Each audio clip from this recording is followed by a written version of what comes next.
I was halfway up the service road with a grocery bag biting my fingers when I heard it. That flat slap of water that means something heavy is about to go where it shouldn't. I looked through the hedge and froze. A boy's wheelchair was hanging over the lip of a glassy infinity pool, one wheel already in the blue, the whole chair tilting like a bad dream you can't wake up from.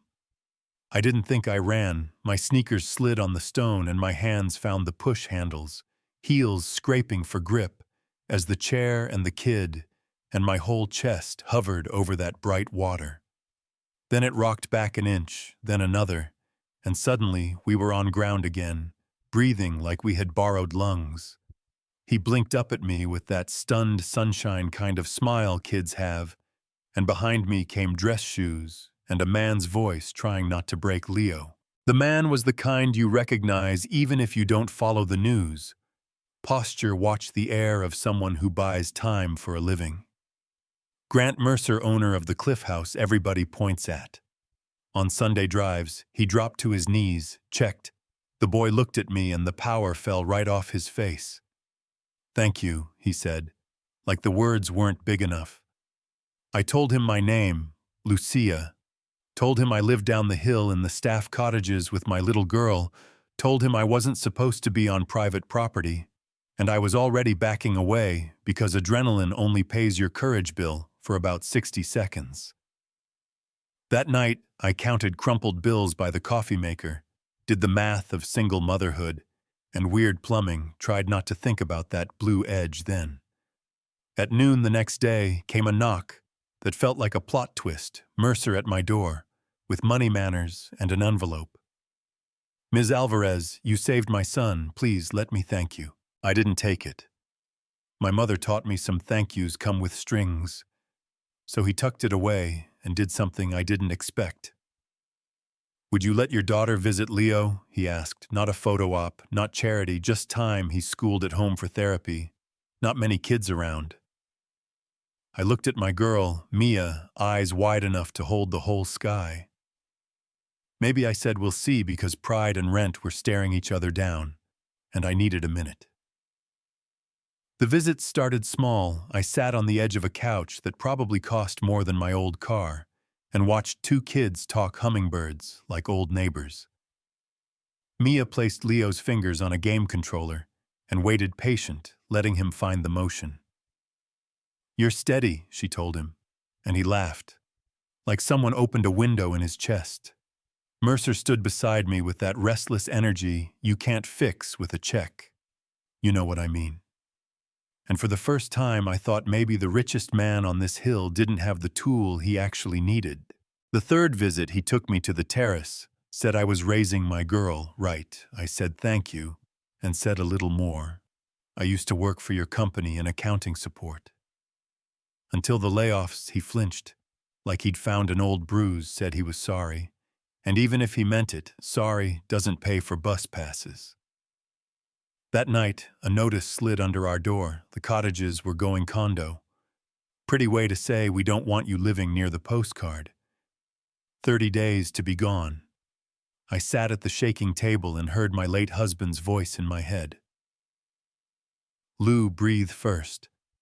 Raphael was a structural foreman, a man who could read buildings like sheet music, and breathing didn't save him when Harbor Summit, that glittery coastal project from 2 summers back, decided an equipment malfunction could stand in for the truth. Yeah, that happened. A week before he died, he wrote a letter and hid a folder. "If you're seeing this, something went wrong."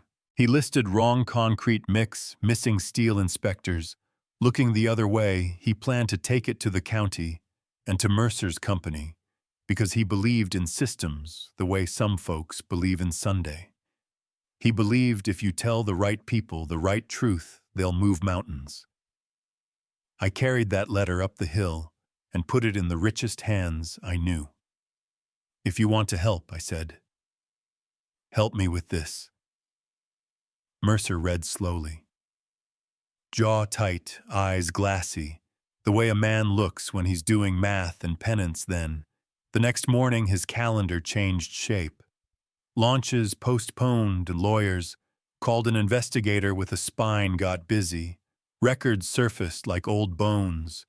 Inspection sign-offs with the wrong names. Shell companies in sunny places. And a retired engineering professor 2 hours north.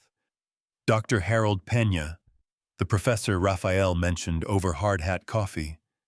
We drove up in Mercer's car that purrs when it's pleased, Doctor. Pena opened the door with a granddad's patience and an engineer's eyes. Your husband was right, he said. Foundation's wrong, math wishful.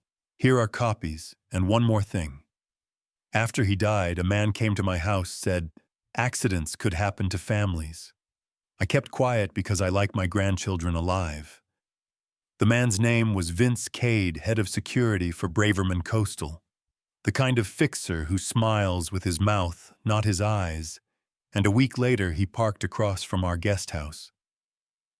Let this go, Ms. Alvarez. Nobody wants to reopen old concrete, he said, like it was neighborly advice, I told him. My husband wasn't a news cycle, and the past has a key.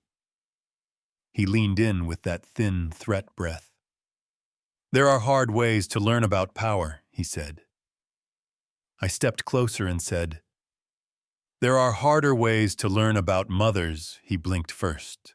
The DA opened a case, the kind with fluorescent lights and quiet shoes. Mercer stood at a podium and said what I never expected the Hilltop King to say. We missed something, and we're going to fix what can be fixed and face what can't. He put money in a relocation fund for Harbor Summit residents and seeded the Rafael Alvarez Courage Fund for workers who speak up without choosing between groceries and integrity.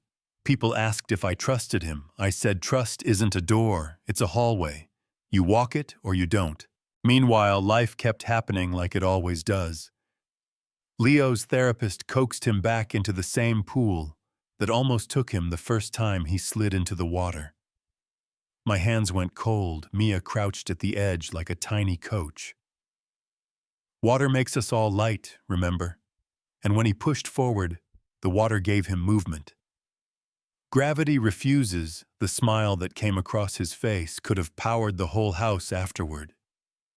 He inhaled grilled cheese, declared my kid the fastest non-car owner alive. And on Saturdays, they built kites from tissue and thin wood and stubborn joy. We'd race the wind on the bluff, strings tangling. Laughter, fixing things, therapy can't name, and Mercer would lean close and whisper. He'd never known a weekend could feel like this, I told him. That's what happens when you stop building walls and start building Saturdays. The case caught fire. 2 site managers took immunity deals and used their inside voices. Paper trails grew legs. Vince got picked up outside a steakhouse where napkins are towels. The morning of our first big hearing, the courthouse hallway felt like every movie you've seen about justice. Concrete echoes, cameras, benches that force your spine to tell the truth. I wore a navy dress with a hem. I fixed myself. Mercer stood beside me, not in front, and asked if I was ready. I said no and yes, and don't let go of my hand. The judge sent it to trial outside. A reporter asked if I'd sue Mercer's company. I said, we're not here to cash a check. We're here to cash a promise that buildings won't bury the people who build them. Then came the twist. I didn't see Mercer's assistant drove out on a Saturday. Never a good omen. Braverman wants a meeting. Says he has something that changes everything. I wanted to say no, because peace is a bill you pay too. But I remembered Raphael's handwriting and the word please in a room that smells like bleach and bad choices. Braverman looked smaller than his magazine covers said.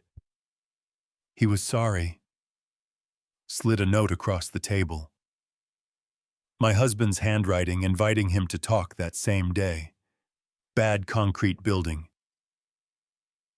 PM. Unless you call me first. He said he never saw it. His assistant intercepted it and called Vince by the time he knew what that meant. It was too late and he chose the wrong kind of silence. I told him if he wanted me to believe a word, change the plea. And a week later, he pled guilty on all counts. Some people cheered, some said stunt. I went home, made rice and beans, cried into the sink for 7 minutes. Because bodies keep receipts, our minds don't. Justice doesn't land in straight lines. Harbor Summit started repairs with oversight. You can sign your name under the bought inspectors traded jewelry for ankle bracelets. Not mad about that. The Courage Fund helped 3 crews report violations at other sites. A foreman messaged me. I told my wife I'd speak up because your husband did. I printed it and taped it inside the cabinet with the rebellious hinges. Mercer asked me to rebuild his foundation arm. The giving one, the boring one until it isn't. I said 6 months. Then I said longer because it felt good to make the calculator in my head build something human. People keep asking if we're a couple. Rude but predictable. So here's the truth. We're a team born in a crisis, trying to see what family can mean when it's made from second chances instead of matching last names. Mia calls him G when she's cool and Mr. Grant. When ice cream enters the chat, Leo calls me Lou on brave days when his legs have spasm storms. I sit with him and we count hummingbirds until his breath remembers easy. On the bluff last week, we flew the lopsided kites again. Wind showing off the kids tied their strings together, shouted, "We're officially a squad." I told them squads do chores. They booed. And for a second, I felt the ground hold me the way a good promise does, strong and simple. Now here's the part people argue about. And you're going to have feelings. I can already hear the comments. Braverman will probably see daylight again someday. Vince will trade time for testimony. Some suits who signed the wrong forms will retire early, and houses that don't leak Mercer's money is moving good work. And some folks call it redemption, while others call it PR. And me, I still pay bills on paper, still keep a jar of screws by the toaster, still wake to the sound of ocean wind and a kid's laugh. I didn't know my heart could need this much. Do I wish the math of justice landed cleaner? Of course do. I believe what we did matters. Anyway, absolutely, because the day I pulled a stranger's son back from a pool, I didn't earn a miracle. I earned a responsibility to tell the truth loud enough that someone else won't have to climb out of the same water. So tell me right here, what does justice look like when people who broke the rules can afford great lawyers? When does atonement turn into accountability? How many second chances should a system get before we decide to build a different one? And if you've ever been underestimated, pushed aside, told to be quiet, and you stood up anyway, share that moment, name it, because courage is contagious, and somebody scrolling right now needs to catch yours.